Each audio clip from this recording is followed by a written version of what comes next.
So we're so pleased to have these three incredible writers here with us at FairCon tonight. And so they each have quite the track record of success, as I'm sure you know, and they have a lot to share with us. And so each of our authors will read a short passage from their current books, and then we'll open up the conversation for questions. And then afterwards, we'll have signing and personalization of their books. And then also, just for safety reasons, we have an exit there, bathroom there. And so some people might come in and out quietly during the event, but rest assured all will be well. And so we have tonight with us Sarah Bookends. So we have Sarah Stewart Taylor, who has written mysteries set in New England, Ireland, and Vermont. And she regularly appears on the Best Year and bestseller lists. And she lives on a sheep farm here in Vermont. And we highly recommend subscribing to her newsletter for some great pictures.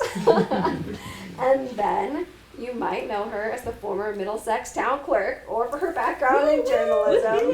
But Sarah Strohmeyer has written over a dozen novels with our very popular Bubbles series, which has won the Agatha Award. And we have Katy Farber, who writes in the middle with our Sarah bookends. So we have Katy. And Katy writes fiction and nonfiction for children, young adults, and now adults, including some of our favorite nature-based picture books. And so Katy's background is in education, and she's currently an assistant professor at St. Michael's College. And so, without further ado, join me in welcoming our authors.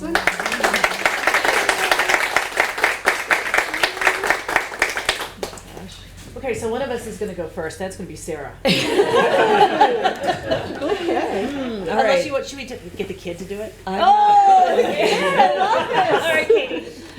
Come on, sure. Into the hot water. Sarah says. Sure. I follow directions at the launch. She's like, move along. You were good. Okay. Hi, Katy Farber. Nice to see you all. Claire wants to say something. Claire wants to say something. You say it. Do it. I'm gesturing to Grace. Never mind. Okay. Not as subtle as I thought. It's supposed to be a subtle, like, picture code I really thing. fire signals.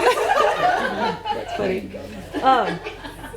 Yeah, what am I doing? Okay, so we're here, and you came out on a rainy night, and you could have stayed inside in your pajamas, and I appreciate that you came out tonight on a rainy night. We're fighting the drought, and thank you. That was really nice of you. Okay, so I'm Katy, and I taught in the town of Middlesex for 19 years, I think it is, and I taught with this amazing person right here, Scotty Brower, and yeah, it was just an amazing place to work, and most recently I worked at Stowe Elementary School as a teacher, and had the good fortune of talking with an editor who had this little seed of an idea for this book, which is about a very insular small town in New Hampshire, and we had a woman who inherits a house there, and the house is from her librarian aunt, and she was this just incredible woman who gave information to the whole town while the town was kind of resisting it. And then she gets this house, she moves there, and she is the outsider, as is her daughter. And so she quickly uncovers a lot of things happening at the school, and is trying to figure out if it's all happening or if it's all in her head. So I'm going to read from you. She goes to a school board meeting where she is definitely made to feel very much less than and silenced. And she meets the pre-K teacher, who's also a bartender, and she's dropping her daughter off and she wants to walk her down the hallway to her classroom, and they don't want her to, but she does it anyway. So, okay, because her daughter's scared. So I'm starting right in some action. So I felt Piper's small hand tighten around mine. Is it okay if I walk her to class? Miss Patrick looked back up at me. Her beige cardigan matched her hair and complexion as if it all had been washed in boiling hot water, drained of color. She paused, tapped her fingers on the desk.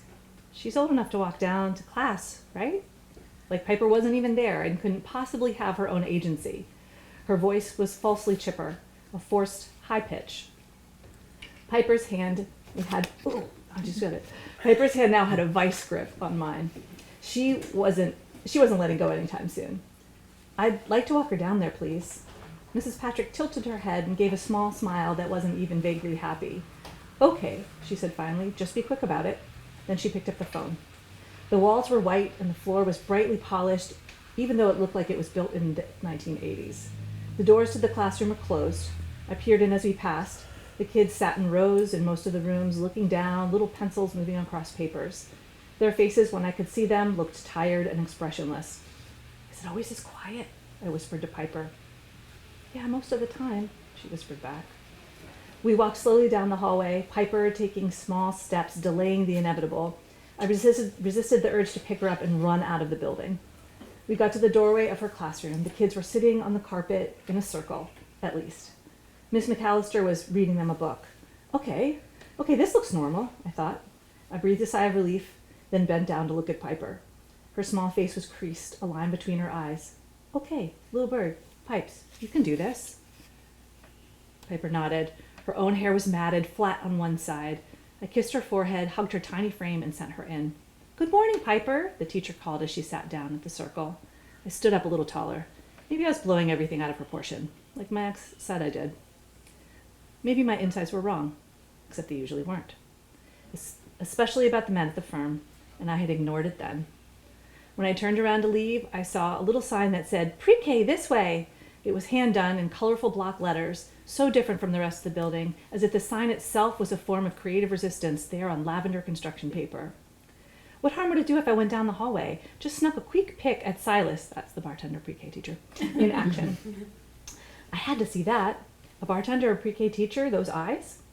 I followed the little sign down the hallway to a room at the far end of the school. The students' names were written in bright, glittery letters taped to the door. Violet, James, Holly, Raquel, Jack. I smiled and peered through the small rectangle of glass into the room. Books everywhere, bright construction paper, cute animals on the walls. On the floor, sitting on a safari animal carpet, was Silas. A book was open on his lap, and leaning on him, eyes glued to the pages, was a small boy. Silas must have sensed me at the door, at least that's what I told myself. He looked up and nodded hello, but with confusion in his beautiful blues. Or maybe a warning, because I heard what was coming next right behind me. The precise sound of high heels on linoleum. Excuse me! Excuse me! I turned around and forced a smile. What are you doing here? There she was, right in my face, the woman I assumed was the board chair from the meeting, Brooke Bentworth. Pressed, dark gray pantsuit, thick mascara, her mouth a thin red line. Her face had deep wrinkles, but was made up to cover them, like she wore makeup 24 hours a day and slept in matching, ironed, creaseless pajamas. Her eyes took me in from head to toe, old sweatshirt, workout pants, disheveled hair, probably thinking I looked like I might rob the place or steal a kid. I thrust my shoulders back. I was a good 3 inches taller than this woman, even in her heels. I was just dropping off my daughter. Is your daughter in pre-K? She held up a manicured finger, bright red, pointed toward the door. No, Miss McAllister's class. The woman's lip turned up into a slight smile, like she was really going to enjoy what came next. Brooke clearly enjoyed her power and was ready to use it. Right. So we don't let parents just roam around the halls here. It's a security issue. I'm going to need you to leave. Now. She said this in a tone reserved for unruly children taking extra candy or a dog misbehaving. I had dealt with women like this before, too many times. I squared my shoulders again. I was dropping off my daughter, and I just took a quick look around. Brooke shook her head slowly from side to side. Again, I'm going to have to ask you to leave, or I'm going to have to call security. Not wanting to escalate the situation, I simply nodded, turned around, and headed toward the exit. Just then, the little boy who had been reading with Silas opened the door to head to the bathroom across the hall. Ben, go back in that classroom. We have an issue out here, Brooke snapped. Ben backed up into the room, his eyes wide and filling with tears. Jesus, I rolled my eyes. Apparently, I'm an issue now. I continued walking down the hall and realized the woman was escorting me out. She was right there behind me. Didn't trust me to make it to the front door on my own. She was so close I could smell her perfume, a sickly sweet floral scent. I felt like she'd grab me by the elbow or tackle me if I went off course. One of the custodians appeared in the hallway, flanneled shirt tucked into Carhartt pants, thick neck, bushy eyebrows, salt and pepper hair. Ah, security. Is everything okay here, Miss Bentworth? He said, clearly seeing the look on her face, the awkward way the two of us were walking. The gray woman in the front office must have called him. Yes, Nick, everything's fine. My escort's tone was clipped and cold. I was just showing Miss Wilcox to the exit. He nodded, looking at me like I was trash that needed taking out. I'll take it from here. And then he actually took me by the elbow, like I was in pre-K myself. I felt his thick fingers gripping through my sweatshirt. The woman, Miss Bentworth, stopped walking as the custodian and I continued down the hall. I could feel her eyes on my back. I shook my arm free of his grip, shrugging sideways. "Don't touch me," I barked at him, and then walked out of the front doors on my own.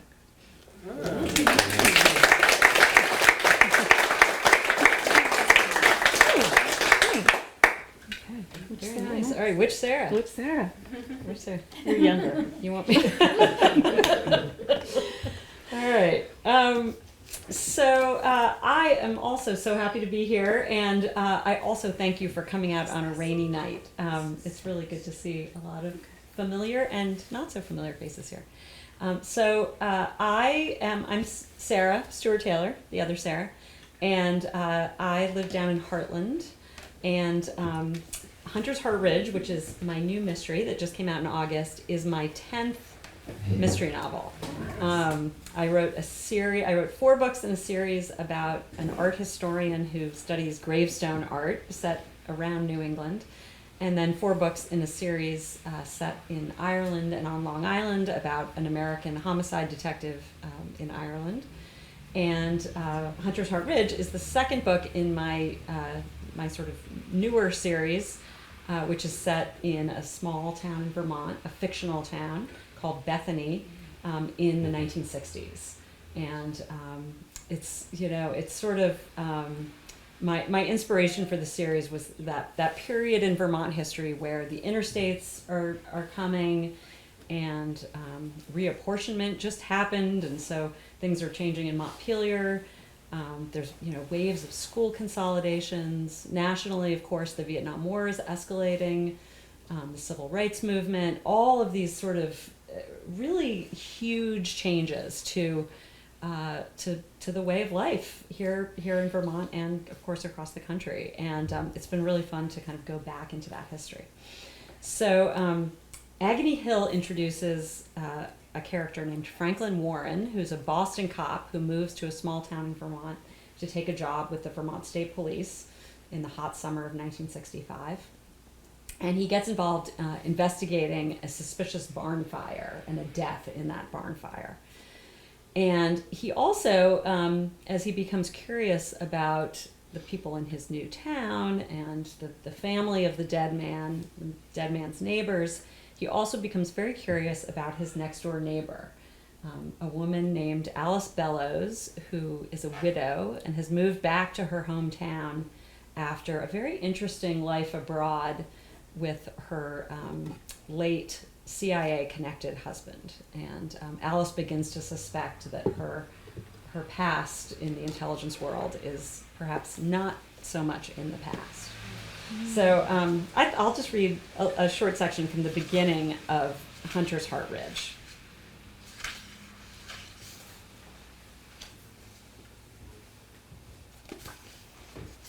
Chapter 1.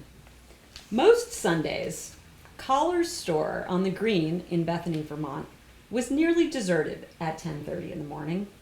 The townspeople who were up and about at that hour were headed to church and didn't stop in for their papers and necessities until they had worshipped at their chosen venue, socialized for the requisite hour, and then determined it was time to be on the way.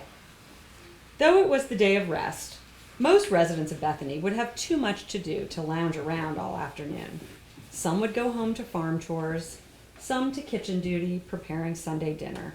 Shopkeepers like the Collar family would spend Sunday evening with the accounting and inventory books, getting ready for the week. But at 10:30 in the morning on the second Sunday of Vermont's regular deer hunting season, Collar's was very busy and decidedly more colorful than usual, thought Vermont State Police Detective Franklin Warren.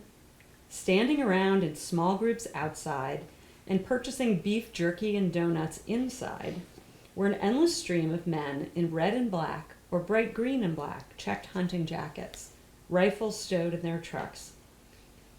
One street over from the Green, at Tyler's Texaco, the Fish and Game Department had set up a checking station to weigh and catalog the harvested deer. Those who had been successful that morning or the day before drove up in their trucks and unloaded the tagged deer, then loaded them back up again when they were done. While they waited, the lucky hunters told stories and exchanged vital statistics. There was a general air of festivity and good-natured ribbing and boasting. Just a week ago, Warren himself had celebrated opening weekend of hunting season by joining a group of men from his new home at a deer camp about an hour out of town. The deer camp had been in the family of David Williamson for 3 generations now, and Williamson, the premier lawyer, one of 4 in Bethany, had invited Warren along as soon as he heard he had a little hunting experience. Warren had taken it as a gesture of goodwill toward a newly arrived resident, and perhaps also as a means of getting in with the new state police detective stationed in town. He had enjoyed himself much more than he thought he would, getting benignly drunk with the men and boys at night and spending last Sunday out in the woods with Williamson and his wife, who wouldn't stay at camp but liked to hunt, and Williamson's son and grandson, who had shot a spike-horn. Sitting in the quiet woods and soaking in the primally satisfying sights of bare trees and trickling streams and distant hilltops had filled Warren up in some important way. He had been consumed by his new job since arriving in Vermont 3 months ago, when he'd immediately been tossed into the middle of a confounding investigation. Since then, he'd been working twice as hard to make up for what he saw as his shortcomings in that business, though those shortcomings were known only to himself and a few other people in town. There had been some successes in the last month. A home robbery solved, a runaway teenager returned, but he didn't feel like he'd really been able to show Detective Lieutenant Tommy Johnson, his supervisor, what he could do. He didn't feel like he'd proven his worth. That kind of pressure was wearing, and getting away from it all out in the woods last week had been just what he'd needed. What he needed today was a pint of milk and the weekly newspaper. And I'm going to skip ahead just a little bit. He's got his newspaper. He's walking home. Warren skimmed the rest of the page and turned to the sports section and Fred in the Field, the regular sports and hunting column written by the paper's editor, Fred Fielder. As you head out into the woods, Fielder admonished the deer hunters among his readership, remember your good manners and make sure to take all safety precautions. You are part of an enduring tradition that is as much a part of Vermont as our maple trees and our rushing brooks and streams. Warren looked up from the paper as he approached his own house on the green.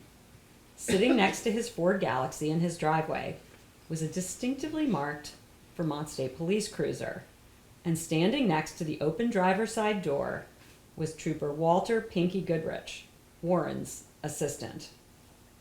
When Pinky saw Warren approaching, he waved and started walking toward him. Warren felt his heart speed up. It was Sunday. They were both supposed to be off duty. Something was wrong.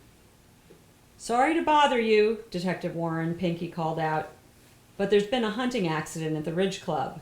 There's a man dead and well, I'll tell you everything on the way, but they want us to go out there right now. I'll leave off there.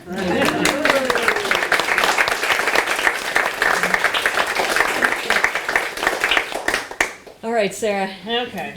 We're down to you. I just want to talk about my colleagues here for a second. Sarah and I worked together for years at the Valley News, and her stuff is highly respected among the mystery aficionados, the true people who really, that's true. Right, George? Yes. Say yes. He was good anyway. Sorry. Book clubs, everything, we love her. And Katy, I had the pleasure of reading Katy's book for a blurb, and I have to tell you that without knowing specifically some of the background, perhaps locally, this book is particularly intriguing, I think, to anyone who's lived in this area. And also, I found a really women empowerment kind of vibe in Katy's book that I really, really liked. And you also bring insight that the rest of us don't have because you were there, right? So these are really 2 valuable authors. Me, I'm just a hack. Someone say something nice about Not Sarah. true. No, I don't know. Not true. All these Not lies, George. All these lies are just set up. So my name is Sarah Strohmeyer. I used to be the town clerk in Middlesex as Sarah Merriman for 12 years. This is my 20th book, depending on how you define book.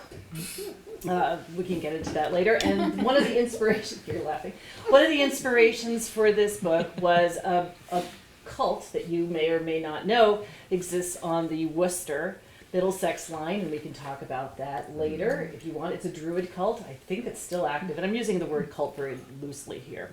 Oh, you're nodding. Have you been to that cult? You guys? Well, I know where it is. Okay, see? I'm not lying. You're about to ask Not making it up. He's a Druid. So this book is called Mother Always Knows. And it is the story of a mother who has joined a cult in Vermont in the Green Mountain area, what Joe Citro used to call the Bennington Triangle, where a whole bunch of weird things happen. Aliens, Bigfoot, people go missing, and I have a true story about that too. So that actually has happened.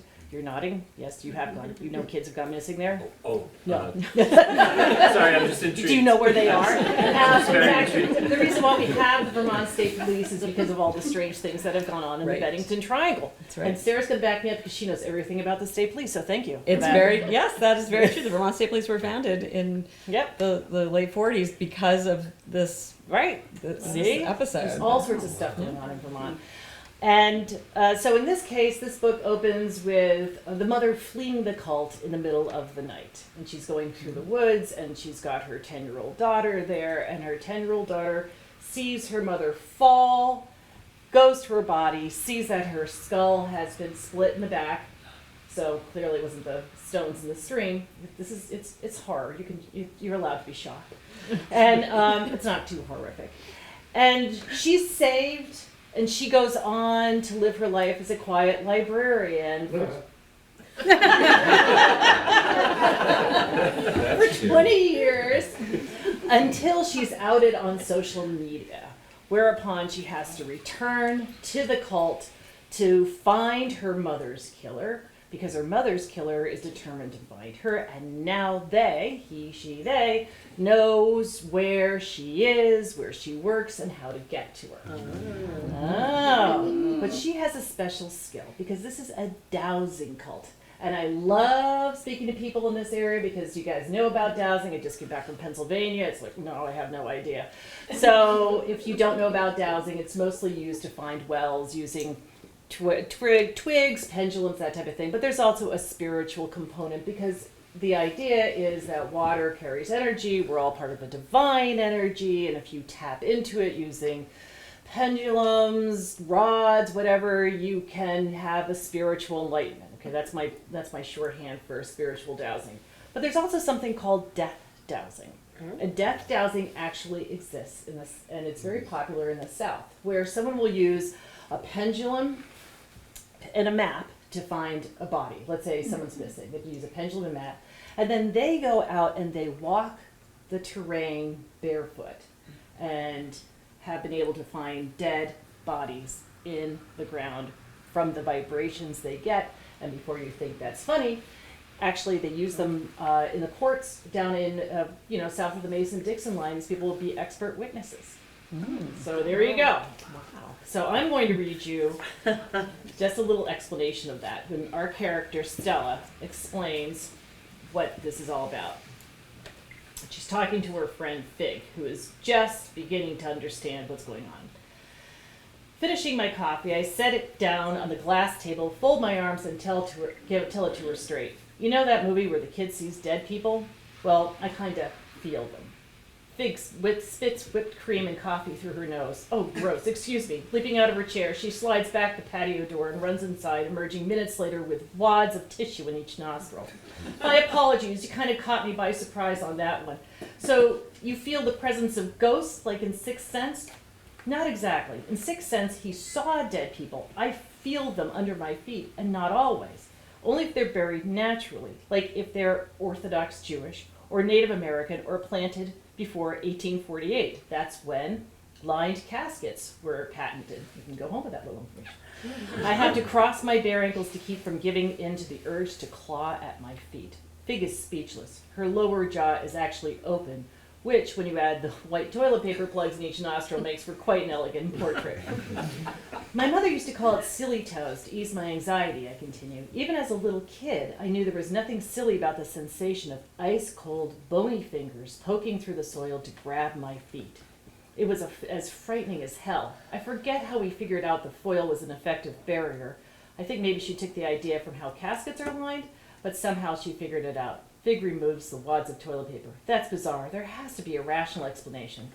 There's definitely an explanation. Whether it's rational or not depends on if you believe I was born with a weird dowsing gift, like my mother believed. Since my therapist considers psychic abilities to be a bunch of bull, she theorized that I was misremembering about being able to douse before Mama was killed, and that I'm actually suffering from post-traumatic stress disorder from witnessing her murder. She suggested I undergo ART, Accelerated Resolution Therapy, to remove the trauma from my memory bank. She was certain that would cure me. And I thought I did the trick until I went to the Boston Aquarium and stepped on the unmarked grave of what I later determined was a Revolutionary War-era woman buried near the waterfront. That was it. From then on, I didn't leave the house without Reynolds wrap on my feet. Preferably heavy too. Big takes another sip of coffee and thinks, this is so quick, and thinks, this is so cool. Like, where else have you had this experience? There was a small graveyard at the center that had a couple of old diviners who were buried in burlap instead of being cremated. Sleepy Hollow Cemetery in Concord. I went there to see Thoreau's grave and Louisa May Alcott's. That was a mistake. And other places. Fig leans forward, clutching her tissues, peering at me with the same unnerving intensity she used with Rhonda Ritter. What other places? She's taking this shockingly well. Suddenly uncomfortable with Fig's third degree, I scroll through my phone messages, past usual spam, until I get to Dad's. I haven't told him about being evicted. He doesn't need more stress, though it sounds like he's doing okay. And that's where I'm just going to stop.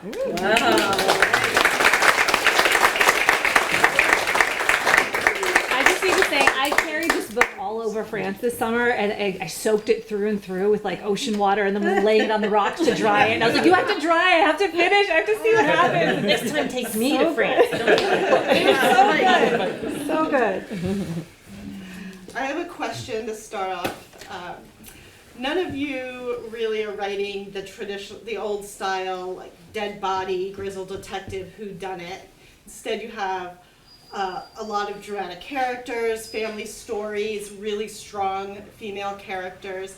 How do you think women authors are changing the genre, and are they growing the genre? Is it because of more women writing the genre, or and where do you see that going? I think it's a good. You said these were going to be easy questions. I don't know if you've read Bart's. What's her? Andy. And Andy Bart's. Bart's. Not same time next year. We Were Never Here. Right. There are some really cool stuff happening in mysteries with time and travel. Women, like, these are that Andrea Bart's story is just such a great story. It's about these two women who go on a backpacking trip in Peru, and they go to a bar, and they have like a signal if you're taking a guy back, just don't come in at this time. Anyway, she comes back to find that her friend has killed the guy, and they have to bury him, and that's the kind of stuff I think women now want. I think that we want to go all the way down. Not all the way. So that's what I think. That's what I think is driving a lot of that stuff. I mean, I think that's really interesting because so in the 1970s, I mean, in Britain there were women writing mysteries in the 20s, 30s, and 40s, right? Agatha Christie, Dorothy L. Sayers. But in America, it was really a man's game. Most of the sort of American crime writers were the hard-boiled noir writers, Raymond Chandler, Dashiell Hammett, and it wasn't until like the 1970s really that people like Sarah Paretsky and Sue Grafton, of course, began writing crime fiction and kind of took it on in the United States. And so I think, and for a while though, I think that those female characters had to be kind of exemplary, right? So like Kinsey Milhone is Sue Grafton's private detective character, is like ultimately an absolutely sympathetic character. She's not perfect. She keeps her clothes in the back of her car, and she's very messy, drinks too much, but she's ultimately a very sympathetic character. And I think, Sarah Paretsky's, but what's interesting now that I think Sarah has just sort of hit upon, and I'm curious what you think about this, Katy, is that we're now seeing female main characters who are serial killers and who are, have sort of all of the very dark sensibilities that I think male characters were only allowed to have in crime fiction. And that's really interesting to me. I think we're seeing a lot of like female anti-heroes in crime fiction. Yeah, no, I'm just thinking about, some people have told me that Liv, or Olivia, the main character, she's just very real, right? She's very flawed. She's questioning her parenting decisions. She's questioning whether she should pull her kid from this school, whether she's kind of gaslighting herself. Like, is this really happening? Because she's in this context, right? So it's like getting those protagonists that are sometimes very unlikable, and real, and then situated in like a parenting context and like a small town school situation. Like, it's like for this book, it's more like a dark academia kind of layered in a little bit of a mystery. Yeah. But yeah, I feel like that's what I want to read. Like, I want to read stories that reflect like lived experiences of people in particular places. And so I feel like that shift is really positive. And I want to see it. And like you think about, you remember who the author of Yellowface is? R.F. Kuang. Yeah, that like just that was such a jolting, and that main character was so unlikable, but you couldn't. It was like eating ice cream, like you had to just keep consuming the story. And I just think that having that kind of experience is really important for people. Yeah. Women particularly. Yeah. No, that's interesting. Yeah. Who are some of your favorite mystery writers? Maybe you just answered that, I don't know. I did with her. Oh, well, oh God, man. So, let's see, go to get Andrea Bartz, but also Sherry LaPena, and I think the old Sue Grafton, of course, started, I'm trying to think of who wrote God in the Woods. I like that, I really liked it, but also there's one I want you guys to read. The Last Resort. Claire, who wrote The Last Resort? Clemence. I just did a panel with her. She's absolutely fantastic. She's really good. So didn't she write yes, the book about the you're reading my mind. Well, we can't. What is it? Yes. What is that? What's it called? I had my phone. It's like a novel about, and I'm not giving anything away because you're aware of this on the very first page. It's a novel about, it's like ripped from the headlines. It's a man who imprisons a woman in his house for an extended period of time. But the twist is that he has a daughter who also lives in the house. Right. And he sort of keeps his prisoner, like they sort of live together, and it ends up being like an incredibly empowering story for the women in the story in various ways. Like it's really, it's creepy, but she kind of turns that on its head. She's very then. talented. She's only like 33. Yeah, it's very good. Really good. I'm sorry, I'm just looking at my list. I'm reading both of their books. I just finished your book, and I'm reading your books, and I can't remember anything else. But there's that book, The Crash. That one was like, is that Claire McFadden, where like she's driving. I haven't read that. That she was, it was far northern Maine, and she's very pregnant, and she crashes, and then she gets like, sort of like you were saying. I thought you were talking about that book, like imprisoned in this very rural house situation. And Clemence Michelon. She's French. Clemence. She's French and she's gorgeous, and I would hate her, but she's fantastic. I love, if you haven't read Attica Locke, I'm a huge fan of Attica Locke's mysteries. She writes, she's written a few different series, one set in Houston during the Bush years that's really interesting, and it's sort of about environmental, it's like the oil industry and like environmental issues. And then she wrote a couple of standalones, and then her most recent series was a trilogy set in East Texas, and the main character is a black Texas Ranger, and I just love that series, Attica Locke. And also, Wrong Place, Wrong Time. Have you read that? Oh, is that Gillian McAllister? So Gillian McAllister. This is an amazing story. So it's a mother, she's making dinner, she looks outside her window, and she sees her son coming back from something. And then she sees an awful crime happen right before her very eyes. And then she starts going back in time. She doesn't know how she does it, and she goes back and forward and back and forward. And I don't know how this woman outlined that book. If I ever meet her, I just want to. Her whiteboard must have been just crazy. Well, Rebecca Mackay also. What was her latest one? I have questions for you. I have questions for you. Right. Yeah, that one's That's amazing. the set in the boarding school. Yeah, and she also has a YA book that's amazing. Yeah, anyway, we'll stop. The dark academia again. Yeah, see, right? Mother The Daughter Venn Murder diagram. Night by Nina Simon. That's also good. I'm sorry. And Ellie Griffiths. She's anything Ellie Griffiths does. Okay, I'll shut up. Does anybody have any questions? I do. Sarah, for you. Uh-huh. Your excerpt surprised me, not just the quality of the writing, but What's that? but It was such crap. How did you get it published? Is that where we're going? all right, fine. Okay. Just say it. Just say it. But you're doing it, even as you respond. Yes. It's that you have managed to dust crime fiction with humor, and that is so unfamiliar to me. Talk about that if you could, please. Well, I just want to say, I'm going to break in because we do, you know, I think Sarah is owed some praise here since she praised us, you know, so I'm going to step up to the plate. But that is what Sarah Strohmeyer does so well. Is all of her books are, and it is so much harder than it looks or that you would think it is. It is actually incredibly difficult to write both a well-crafted, well-structured crime novel and to make it funny. And she does it every time. If I had a Will Pritchard structured crime novel, that'd be much happier. What was the question? Well, just, it's a statement starting with this, That's very nice of you. Thank you. That's very sweet. noting that you've got your writing dusted with humor, and I wasn't ready for that. It's just ironic that you would find that. It's But just.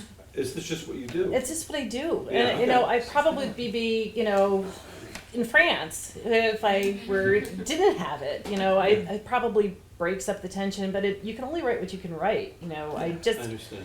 attended this wonderful retreat with another writer who was switching genres, and she was able to take her readers with her because she's 36 years old and she lives on TikTok. But anyway, I said to her, you know, you gotta write, Emily, you gotta write what you want to write. You gotta write. I like to write what I read.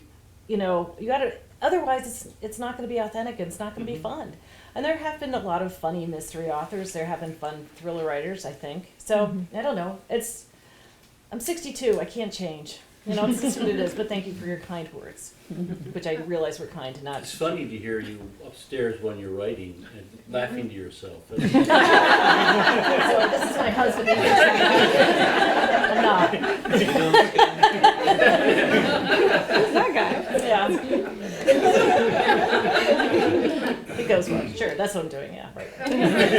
The Australian author who writes the funny murder mysteries. I forget his name. The Everyone in My Family is Murdered. Oh, yeah. One, or, See, if I were more bold in that direction, there you go. I mean, that's funny. Yes, well, that's funny. Yeah.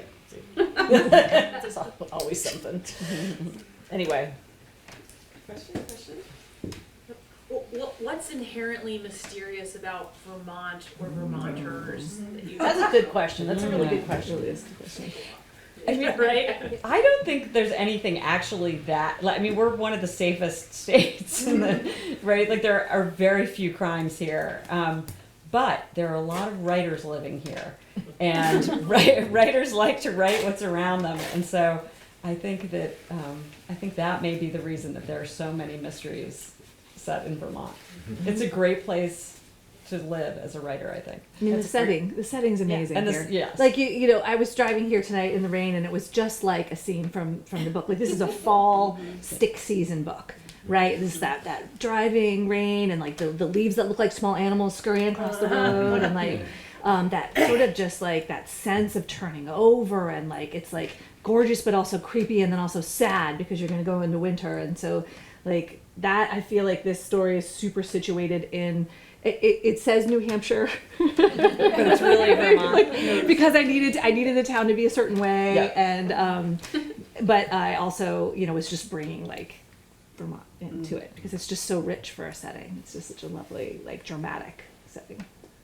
Also, we have weird crimes here. I mean, it's true. It's true. We had a serial killer in '91 who I'm not sure was ever found. There's still a big debate about that. Sarah and I should do a podcast on it. And there were women who were killed, slaughtered, like 9 women from I think it ended in 1987. And in this case, in this book, I through a stone, I hit a cult. When I started talking to people about this. I don't think Todd Delos is here. He works at the state of Vermont. He lives in Middlesex. He grew up in a cult. I wish he were, because he could actually give some insight. And this the story, like how I came up with this character, Radcliffe McBee, because when I was working as a town clerk, I got a call from Katy Winklejohn, who was the town clerk in Worcester, and she said, "Hey, do you have this information that I got to put together a death certificate?" I didn't know that town clerks had to put together death certificates, but you do when you don't use a funeral home. And it turned out that this guy, is it Seth McBeath? I'm trying to remember what his name was. She said, yeah, he was married in Middlesex. His wife is Fern, and I can't get hold of her because she's in a healing mountain stream, and he's dead. I was like, okay, Katy, what the heck is going on? She said, you're just never going to believe this story. So there is this cult of Druids at the pinnacle of where Worcester meets Middlesex. And I did not know that, but it's a very, very popular place. And they were having a fall equinox celebration. People were coming from all over the world, and it was September 2016. And Macbeth, or McBeath, or whatever his name was now, Ivan, thank you. Sorry. Was he a friend of yours?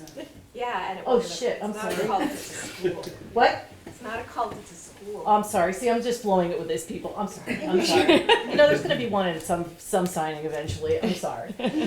He dies. He drops dead. Whereupon they decide to make him, correct me if I'm wrong, decide to make him part of this ceremony.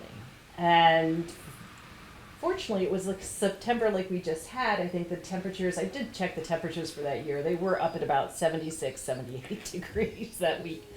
So they've built a pyre for him, and he begins to decompose.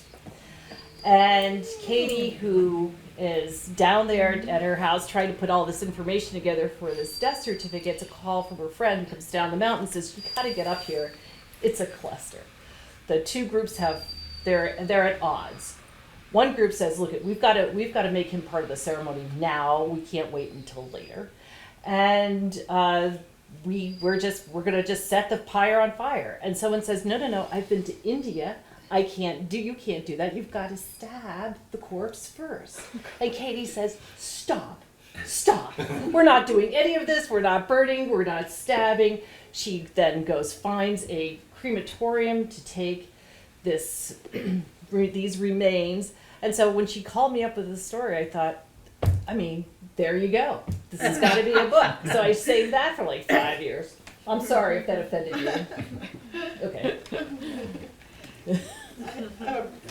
Do you get any pushback from like publishers or your agents about writing about Vermont? Do they love the quirky vibe and all the spooky woods and stuff, or do they ever ask for something like more mainstream or? Interesting question. They want stuff that sells. Yeah. Well, then do they think Vermont doesn't sell, or are they? I got some feedback that I was overdoing my New England-ness. And that it was like just a little bit too much, and also a little bit too feminist. And I was in a closet at Stowe Elementary School, which is where I had my lunch during COVID because I could take my mask off. And it was a big closet though. It did have I could see out the door pretty well. And there's a lot of stuff in there though. Anyway, I did have a lot of conversations with the editor about it and stuff like that. And I just decided, I was like, no, actually, I would want to read this. Like, it's situated in place. I really feel strongly about it. I contemplated taking it out, and I decided I wasn't going to. And then he was just like, okay. Oh, all right. So it's there. So it's like dripping with So this was a male editor who thought it was too feminist? Well, I mean Just curious about names. no, he's fabulous, wonderful editor, reviser. No, it was just, you'll see. You can decide for yourself. I've read it. If I know, but like if I was overdoing some of that. No, I don't think you were. Okay, well there we go. Different people can have lots of different feelings about that. Yeah. I have a question. Oh, I was just going to say that the Vermont thing is interesting because I do think, no one has ever said to me, like, don't set your books in Vermont. And they, I think my editor likes the Vermont setting. But there is this sort of feeling of like, are there enough people in Vermont to be, to like buy enough books to make this a good set, And what's fascinating to me though is that there are so many non-Vermont writers who have set books in Vermont. I mean, Riley Sager. Right. Riley Sager set a bunch of books in Vermont. Sherry LaPena set a book in Vermont.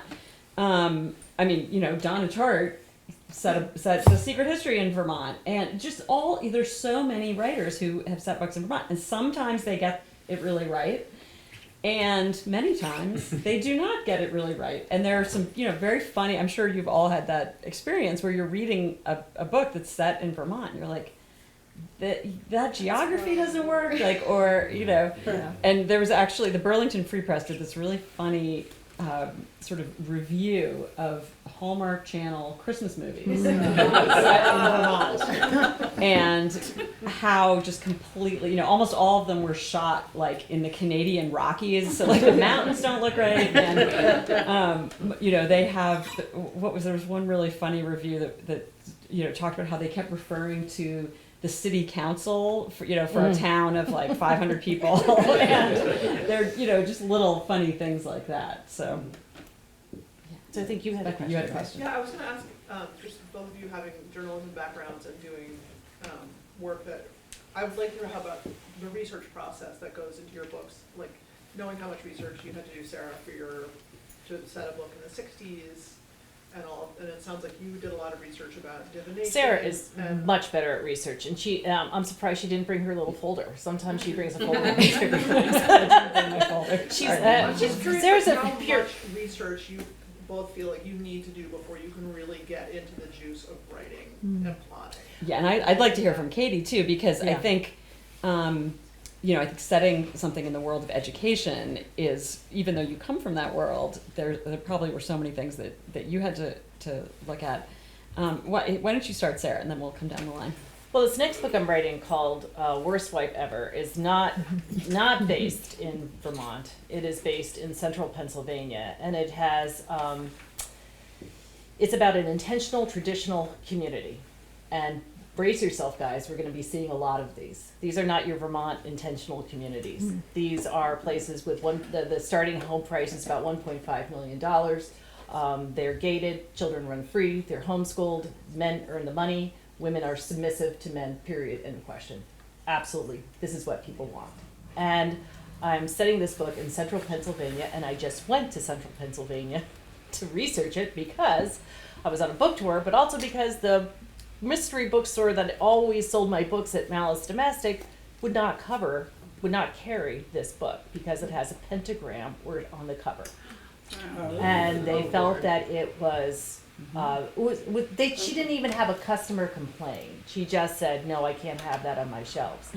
So I went to the heart of Juniata County, so you don't have to. And I'm glad I did, because what I saw was exactly why we're in this situation right now. And I'm going to be political, and it's a pretty safe area. I mean, these guys are driving the boat. They're driving, it's Pennsylvania, and it's really scary. And these towns have been abandoned, and these type of communities are moving in, and these people are running for school board, and they're running for the zoning board, and that's my pitch, that if you have any concerns about stuff like this happening, you get into those local boards, school boards, before they do, because they're determined to do it. They're working from the ground up. So that was the most recent research I did, and it scared me silly. One thing about editing is that my agency is CAA. They're a very, very big agency, and I'm published by HarperCollins. I don't know if you guys know who owns HarperCollins. Yes. So this is going to be the first, Rupert Murdoch. So this is going to be the first time I'm actually getting a book vetted, both by my agency and by my publisher, because it's white Christian nationalism, Republican conservative submission. I've never, 20 books, I've never had that before. We'll see what happens. That area of Pennsylvania is referred to as Pennsyltucky. Yes, well, I am from Pennsylvania. Are you from Pennsylvania? I am. What part of Pennsylvania? Philadelphia. Yeah. I'm from Bethlehem, so Okay. we're not from Pennsylvania. It's even scarier than you remember.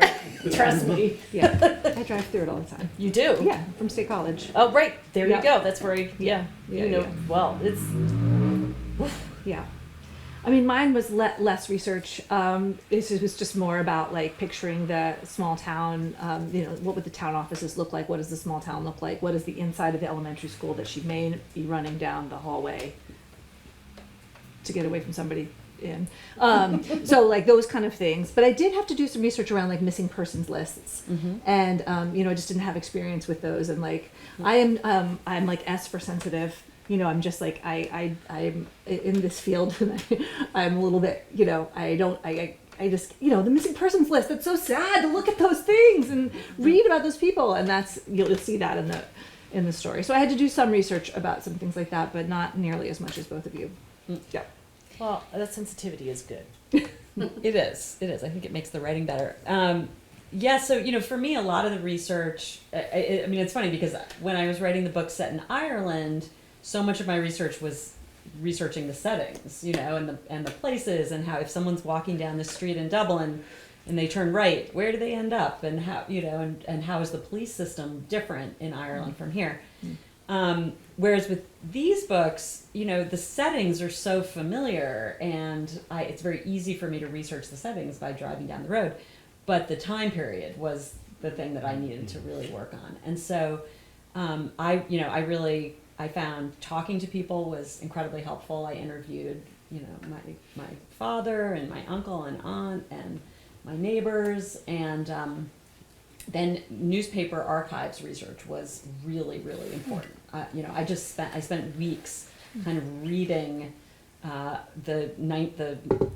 for Agony Hill, the August of 1965, and for Hunter's Heart Ridge, November of 1965, editions of the Valley News, the Rutland Herald, Burlington Free Press, Brattleboro Reformer, all of the weekly papers. And I absolutely loved doing that research. It was so much fun to kind of, I think after a couple of days of it, I almost sort of, I just sort of like felt like I was, living then and reading the papers then, and just, getting a sense of what all of the national news stories were, what the local news stories were, the movies people were seeing, how much they were paying for a gallon of milk. All of those wonderful details were so valuable. Yes, I say. How much were they paying for a gallon of milk? It was like 39 cents. I'd have to look back in my folder, which I didn't bring, but it was like, it was like 45 cents or something. It was amazing. Yeah. She does have a really good folder.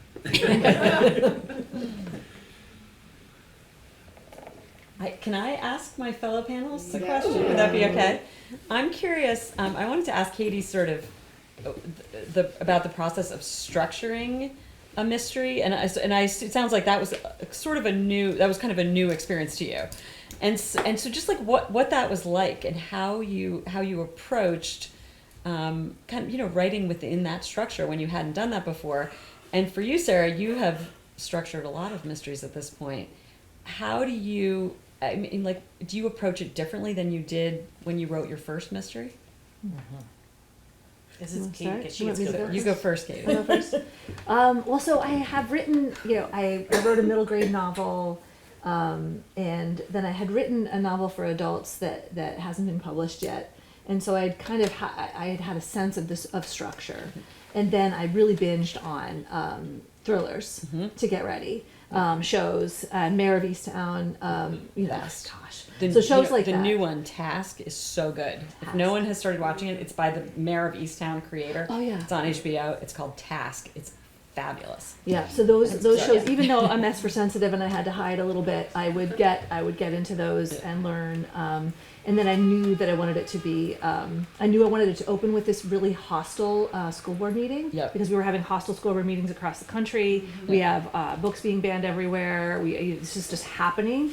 So I knew I wanted it to be like this New England version of that, and then I wanted it to rhyme as a plot toward the end. So like I knew those things were true, and then I had a way that it was going to go that I needed to change. I needed a significant change because it was like kind of a little bit too obvious. So I needed to go in and like let the genre inform me about what to do to mix it up. So yeah, that's a little bit about that. I think that it took a long time and several iterations and a lot of rewriting. Yep. Yeah.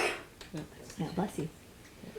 So my first mystery was based on was a leap off my first quote unquote book, which was a spoof on Barbie. You know, it was once the most shoplifted book in America, as we always say. But anyway, it was a hairdresser in a Pennsylvania steel town, and she was ditzy, and her name was Bubbles Jablonski, and that they were funnier. Back then I had to come down to the library and actually do all my research. So that's a big difference. Mm-hmm. Yeah, the other day I needed to try to look up something, some sort of procedure that people who are not going through IVF because they have problems with it, like what do they do? What are those things? You could just spend 2 minutes on Google and I got my answer. So that's a big difference.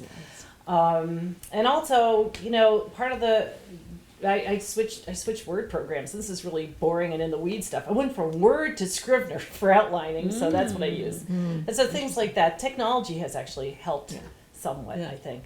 Yeah, interesting. So if I'm living in Wisconsin, I'm going to buy a mystery. Am I less apt to want one that has so much New England or Vermont or New Hampshire background and references and so forth, where I would rather read one that's a mystery or any kind of book that's talks about the Wisconsin lakes that I know about, that are familiar to me. I mean, I think if you love a place and you have an attachment to a place, you see that shine through in anything that you read, right, about any place.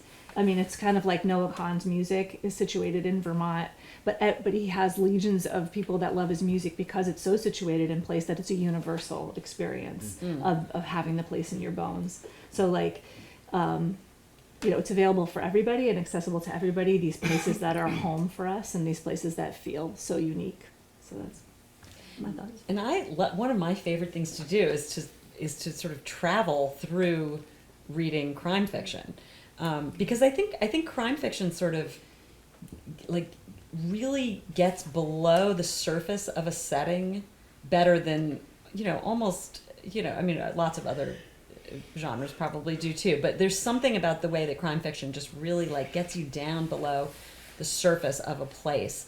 And, you know, I mean, I read Donna Leon and I feel like I'm in Venice, and I read Jane Harper and I feel like I'm in Australia. And She's good. what was the name of the author? There was an author who wrote books set in Laos, and they were fantastic. And like Colin Cotter. Yes, thank you, Colin Cotter. Right, and I've never been to Laos, and yet I feel like I know something about the history now, and I, you know, and so yeah, I think.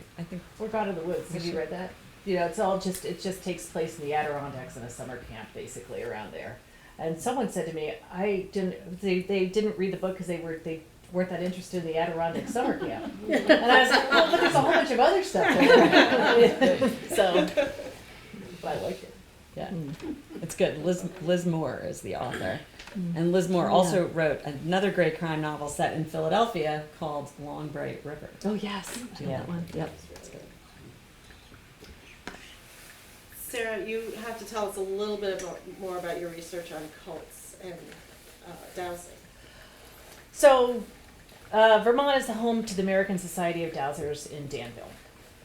And you think that'll be kind of spiritual and kind of woo-woo, but when you get there, there is kind of like a little gift shop that's, you know, decorated in purple and stuff. But when you go to the back room, we got an inside tour. It just kind of looks like the 1955 Chamber of Commerce. It's always these pictures of guys in suits and black and white and giving, directions or lectures. I'm like, what are they talking about? But anyway, so there's that. But yes, we do have plenty of cults here in Vermont. And we have the 12 tribes, which are, associated with the Yellow Deli. And those are situated kind of near the hiking trails, like the Appalachian Trail and Long Trail, and that's part of this book because people who often are on those big hikes are often searching. And sometimes they get off the trail, they go to a deli, and they, stay the night at the hostel. The next thing you know, they're kind of being brought in. And we have a woman who, I'm sorry, was your Grace? Yes. She lived under a cult in Shelburne. So the cult was like, but I think that in this case, Vermont has little hollers. It's where people go to be left alone. So, up in Island Pond, there is a famous cult up there. And, people just want to do their own thing. And we're not a very judgmental community, I don't think. I don't think the state is, our area is. And so if you want to go do your own thing, you do your own thing. And so therefore we're kind of like the California of the East. There's also a lot of communes. Yes. Not cults, but communes. Right. Well, cult is a really interesting word. Cult means there are people who are in cults that don't know they're in cults. How do you define a cult? I've had a lot of conversations, how do you define a cult? Do you have a charismatic leader? You have dietary restrictions. You have a lot of rules. Sometimes you can have sleep deprivation. There are all sorts of extremes. But, there's a really good book that I've just started. I would like to think what the title is. It's nonfiction, that America was founded by cults. It was filled in, whether it's going to be the Puritans or Pilgrims. They were all kind of, they were their own little cults. They had their dietary restrictions. They had their charismatic leaders. They had their, all sorts of beliefs. They were founded by beliefs. So we are actually a nation of cults. And I think we're living in one right now. Yes, ma'am. Any other questions? Anybody? I have one for Katy. When you work in school, so what you're tackling in your book and while you're writing, are you trying to solve problems that you know are prevalent in the classroom? That's a good question. And in society now, and in parenting now, and it goes on and on and on now. Because there seems to be so much to tackle for teachers and for community to say stop. Right. The town fires the creative, sort of fun-loving principal because he wasn't rigorous enough or strict enough for the town, and chases out a teacher who taught true, hard histories, developmentally appropriate ways, honored all the identities of all of her students, and she's missing for a large part of the book. So you can see what that is saying, right? And then we have a third grade daughter who is an amalgam of so many of my students who suffer from anxiety and high sensitivity, and a very strict, inflexible learning environment is not a place where she's going to thrive. And so, that's their tale also. It's like all of our kids that have lived through COVID and have so much stress from our current situations, all the world situations, and yeah. So yes, I'm definitely trying to have a character like a David and Goliath situation happening, and have had to face in my own life situations where I've had to put my neck out and say, this isn't right for these kids, and this is what I think, and I might just be one teacher in this school. But I'm either going to have to leave or you're going to have to make the change, right? So I just think we need models of that. We need models of kids that are not conventional and need different things from schools. We need schools where we're honoring all of our students' identities and humanities and being as flexible as we can. We need to listen to the teachers' voices and the parents and the community, right? And have them be welcomed to the table, the decision-making table. So I'm trying to do those things, yes, for sure. Without being labeled feminist. Yeah, no, definitely feminist. I don't think there's anything wrong I'll with happily be labeled feminist. No, Yeah, definitely. Yeah, sign up here. Yeah. It's accused, I should say. Yeah. Sarah, did any other bookstores refuse to carry your book? Yeah, there were because some of the others cover? in central Pennsylvania. I didn't pursue it too much. It was actually worked in my favor because I just reprinted the email itself, just put I can't tell you how odd this was. When I won an Agatha Award, they were the people who were supplying the book. She was just a huge fan of mine. And then to just have this kind of wall come down and say, my customers would be as insulted if they saw this book on the shelves. It's like, I don't know.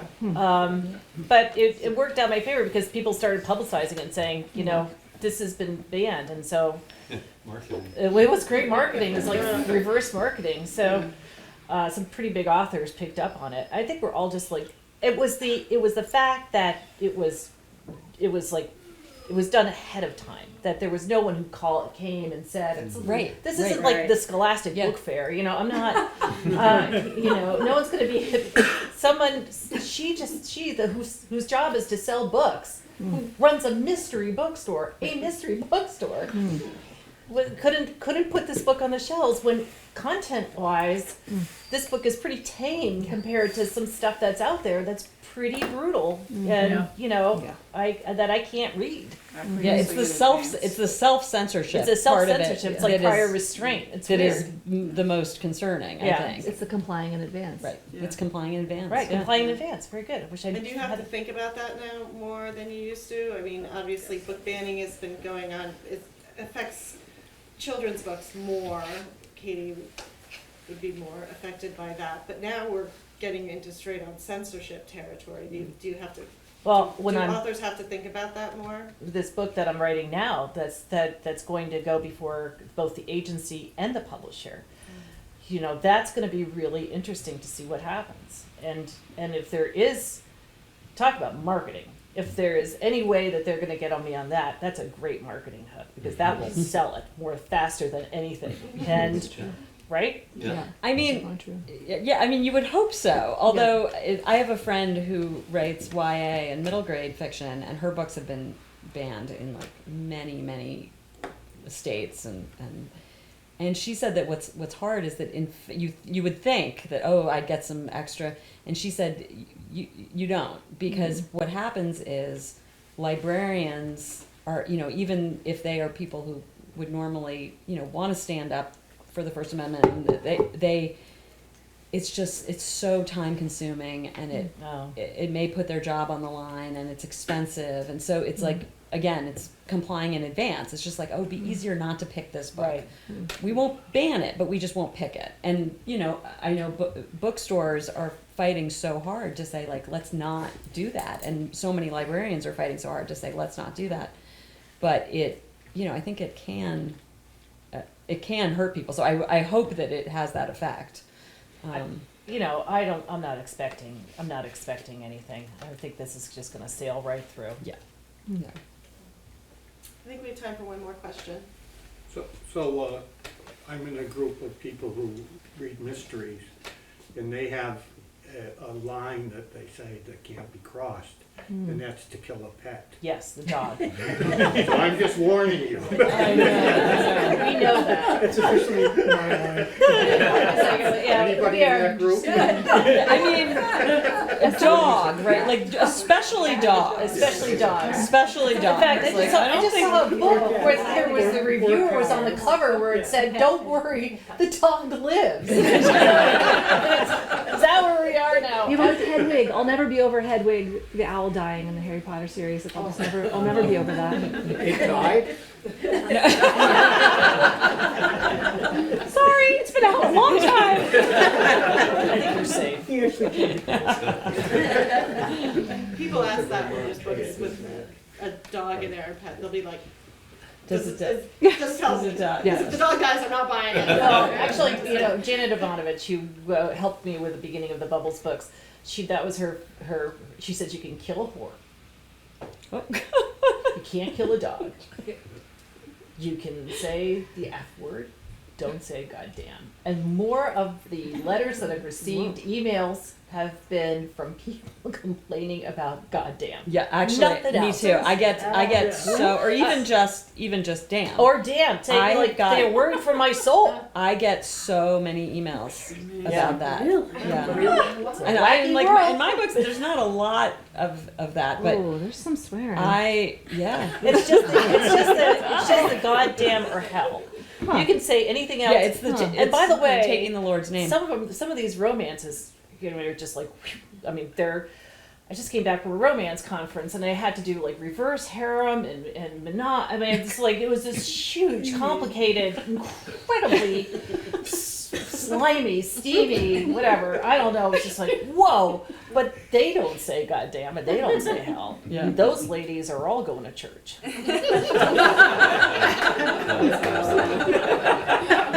I'm telling you.